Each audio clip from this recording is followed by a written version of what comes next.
mon secours est dans le nom du Seigneur qui a fait le ciel et la terre. Pour répondre à la question de Karine sur ce que je pense de la réincarnation. Étant chrétien et non bouddhiste, je vais vous faire part de cette méditation concernant la résurrection de la chair en opposition à la vue qu'ont les bouddhistes de la réincarnation. Ce sera donc un point de vue complètement subjectif du mystère de Dieu, puisque pauvre pécheur que je suis, je ne peux faire beaucoup mieux. Je pense que nous sommes tous des êtres uniques et que notre esprit, notre âme nourrie de Dieu est complètement unique. Pour faire une métaphore de cette unicité, je comparerais l'âme à un atome, à de la poussière d'étoile, à un quark, la plus petite partie que constitue l'atome. Et si on regarde autour de nous, on voit la masse d'air, enfin, on est dans une masse d'air. En regardant le ciel, on imagine l'infinité du cosmos.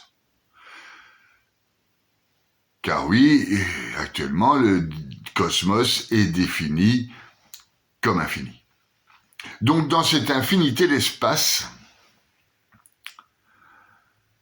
il y a de la place pour tout le monde, pour toutes les âmes. De la place pour l'unicité de chacun dans son âme. La résurrection de la chair a ceci de différent avec la réincarnation. C'est qu'elle tient compte de notre être unique, de notre unicité. C'est-à-dire avoir une âme, un esprit particulier, un corps particulier, un corps, une âme qui nous sont propres. En ce qui concerne la réincarnation, c'est pas pareil. On peut, d'après les bouddhistes, dans le système de la réincarnation, se réincarner en chien, en chat,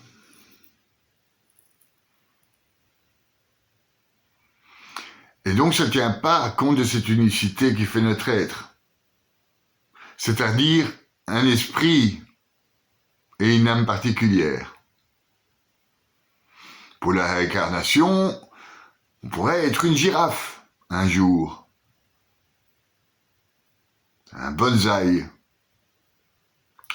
ou un singe. Ayant vécu en Thaïlande pendant près de 8 ans, j'ai eu l'occasion de discuter et d'apprendre les notions du bouddhisme. Et j'ai bien sûr discuté au sujet de cette réincarnation. Une anecdote m'a été contée et a été très marquante pour moi. C'est une histoire très très bouddhiste. Ils disent par exemple que les mauvaises âmes, les mauvais hommes, style Hitler ou Marc Dutroux ou je ne sais encore quel dictateur, se réincarneraient en bonsaï. Pourquoi ? Parce qu'une fois réincarnés en bonsaï sur notre terre, ils passent une vie de douleur et de souffrance. Une vie où on n'arrête pas de les tailler et de les meurtrir pour devenir ce que l'homme veut. Ce serait un peu une analogie avec la purification des âmes du purgatoire, mais ne nous écartons pas du sujet qui est bien la résurrection de la chair ou la réincarnation. Vous avez compris que la différence essentielle, c'est que dans la résurrection de la chair, nous sommes nous-mêmes, notre être complet, corps et esprit, dans la continuation d'un chemin vers Dieu, vers la sainteté.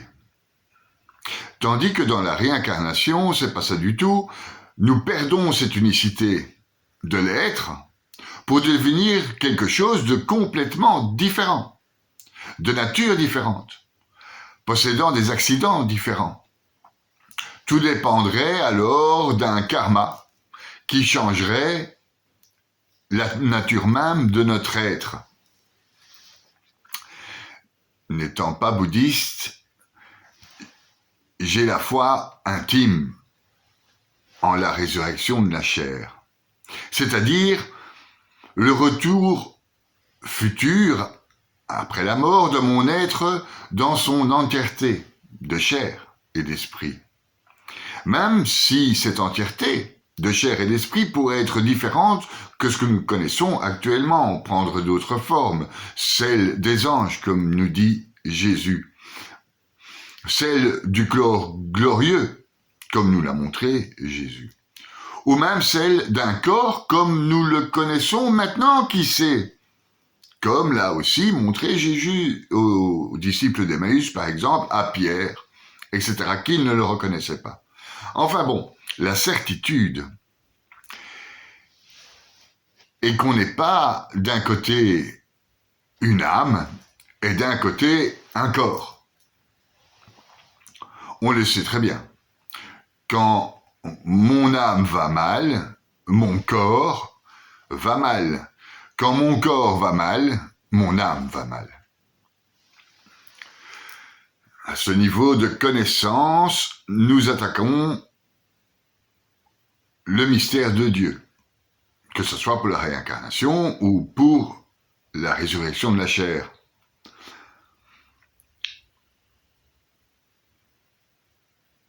Attaquer les enseignements de Bouddha concernant la réincarnation est un grand mystère pour les bouddhistes.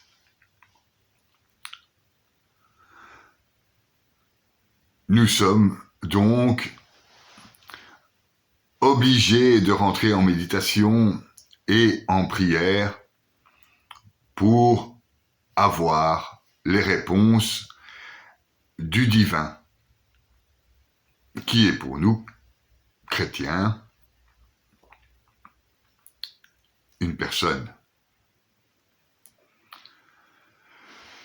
Prenons donc par exemple Jésus, mis à part Thomas, saint Thomas, qui a lui mis sa main, ses doigts dans les plaies de Jésus, tous les autres dans les évangiles ne l'ont pas reconnu. Alors, avait-il une apparence humaine? Visiblement, oui. Est-ce que les disciples alors étaient aveuglés au point de ne pas le reconnaître?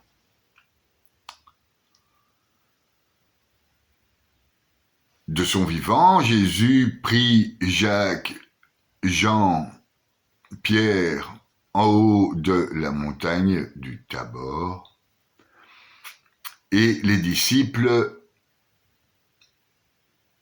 n'en sont pas revenus. Il se transfigura encore glorieux. Il est devenu tout blanc, transparent. C'est ce qu'on dit aussi d'ailleurs de Moïse. Un corps glorieux. Ses disciples virent Élie et Abraham à ses côtés, avec ce corps glorieux. Les disciples étaient dans la nuit, dans la nuée. Ils avaient peur. Ils avaient en fait la sainte crainte.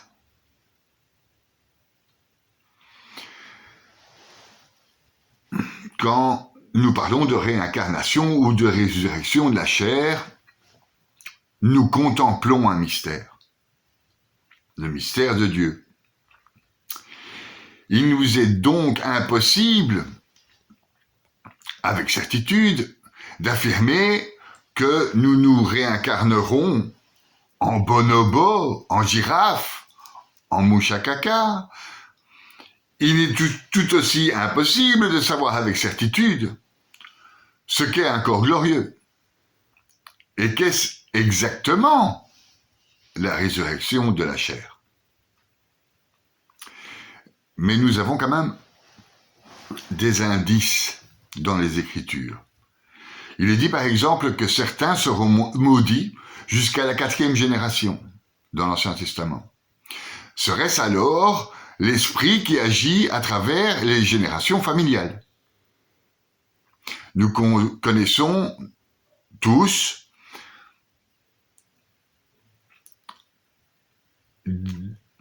des différents taux d'adversité, c'est-à-dire des différentes montagnes à gravir, de différentes épreuves.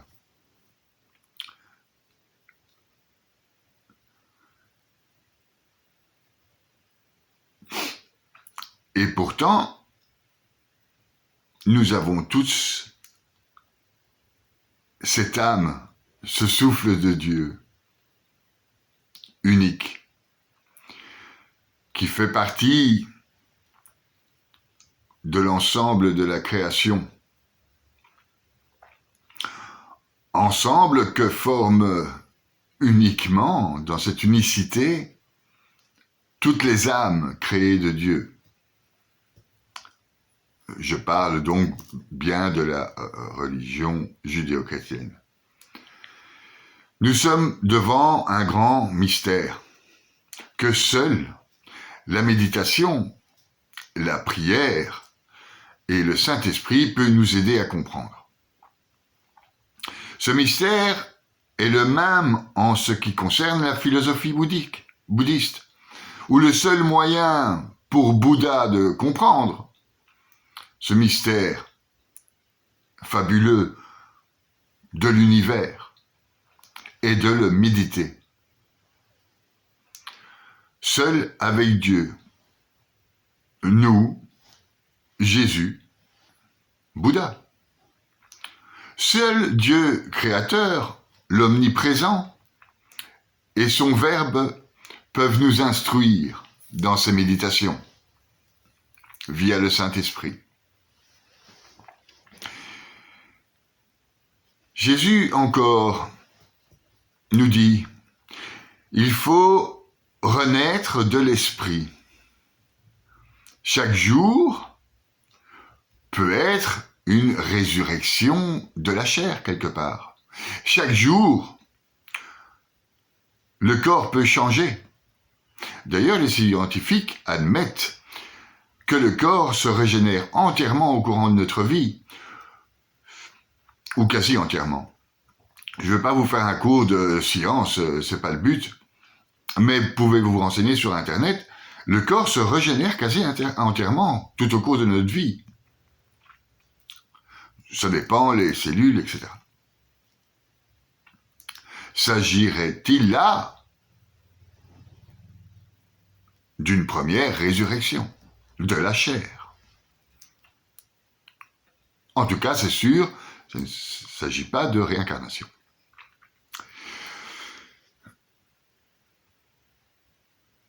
Il ne s'agit donc pas pour moi de dire que je vais me réincarner en je ne sais quoi plus tard.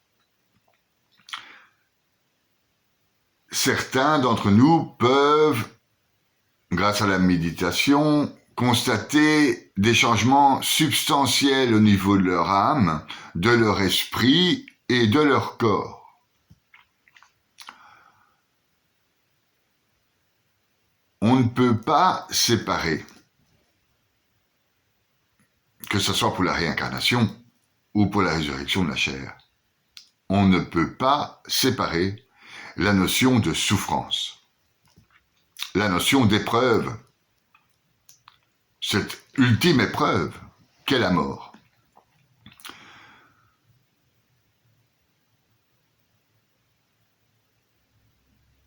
C'est le point commun, cette mort, de ces différentes conceptions, qu'est la réincarnation et la résurrection de la chair. C'est par nos souffrances que nous pouvons ressusciter. Et c'est par la mort du bouddhiste que celui-ci va se réincarner. Les épreuves que nous avons dans cette vie n'est pas un mal, ne sont pas des mal, c'est une occasion pour nous de grandir.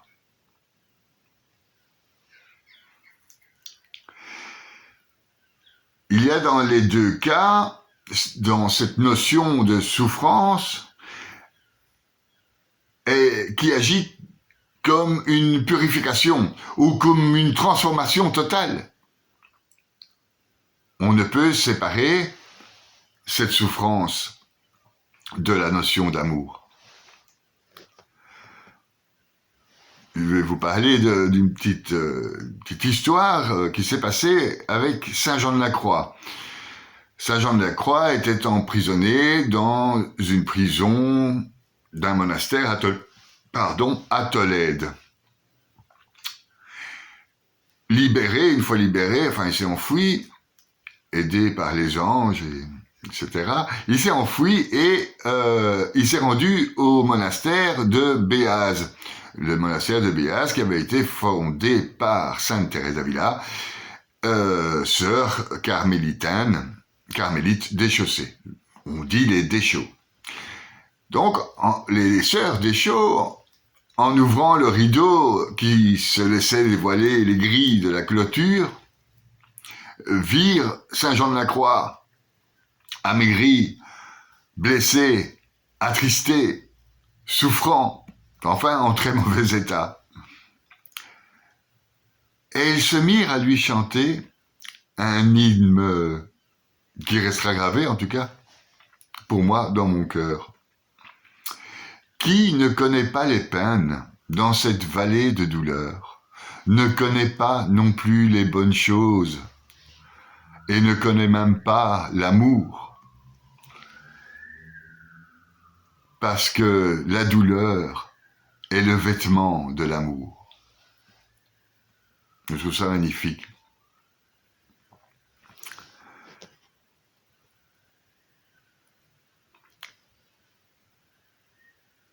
Cette douleur, ces épreuves, cette mort, n'est-il pas Jésus qui a souffert sur la croix pour entrer dans sa gloire, que nous connaissons depuis plus de 2000 ans? Tous les philosophes de l'histoire humaine s'arrêtent à la mort. Et l'histoire de Jésus, elle, traverse cette mort par la résurrection.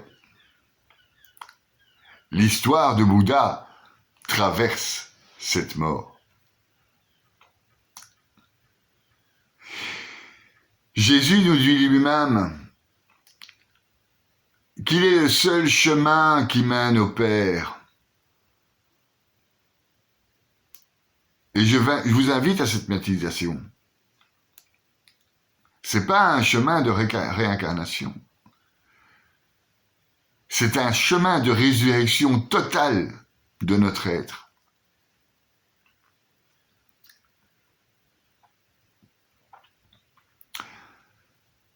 Méditer et prier, rendre grâce au Seigneur, nous informe, selon nos capacités et notre mouvement, au mystère de Dieu. Dans la prière, un tel mystère ne peut se regarder que de face. On ne peut pas en faire le tour. Ce mystère est une lumière. Comme dirait saint Augustin, en d'autres mots, si on pouvait la définir, cette lumière, ce ne serait pas elle. Il a dit en vrai, si tu connais Dieu, ce n'est pas lui.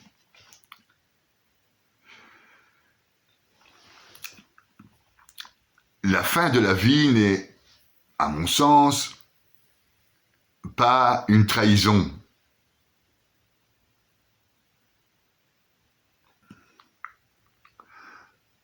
C'est pas une trahison, c'est une rencontre. La réincarnation, à mon sens, serait une trahison. Comment s'imaginer un jour renaître en sapin de Noël?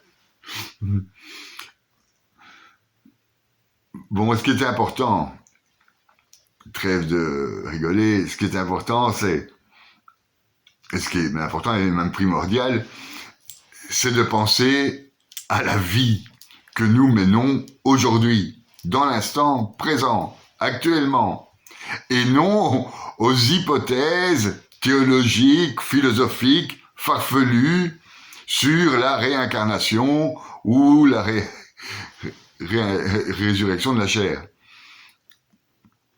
Bon, se renseigner sur les écrits bouddhistes et sur la théologie en ce domaine n'est pas inutile, là, évidemment.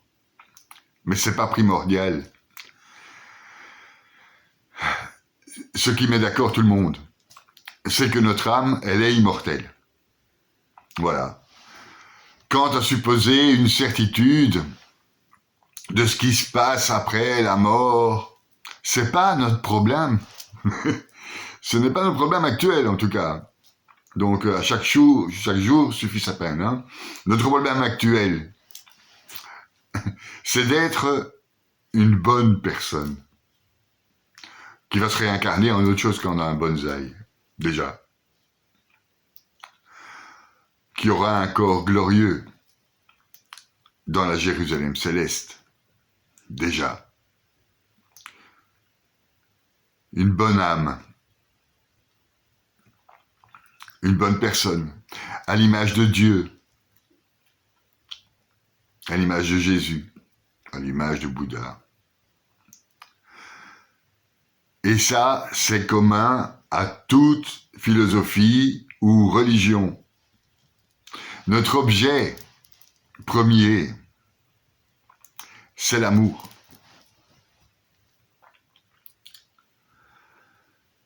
L'amour de l'être, l'amour de notre planète tout entière, les océans, les montagnes, de notre planète et de tout ce qu'elle contient, comme êtres vivants ou même comme minéraux, comme animaux. Parce que j'ai du mal des singes ou des sapins de Noël, mais il faut respecter les sapins de Noël, quand ils sont dans la terre, évidemment, les sapins de Noël, parce que, enfin bon. Pardon. Donc il faut respecter tout ce qui est sur terre. Et il faut être bon, faire le bien, ne pas aller vers le mal. Ça, c'est l'instant présent et c'est ce qu'il faut faire.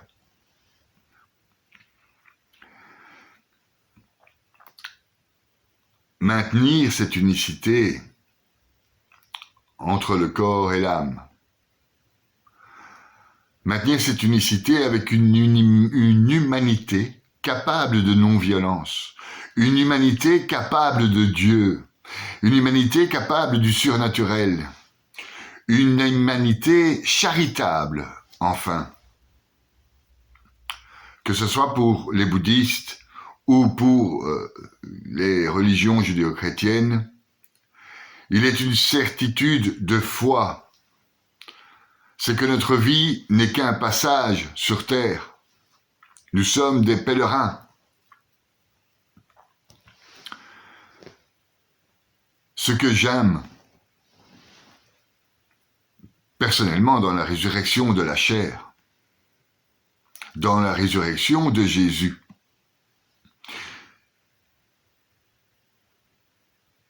c'est que si Jésus est ressuscité, nous le sommes déjà avec lui. Évidemment, c'est du domaine de ma foi, notre foi, je l'espère. Cette foi qui donne une espérance journalière, qui donne une espérance à cette charité insondable, le mystère de Dieu, cette charité insondable qu'il nous faut rechercher dans le but de la sainteté.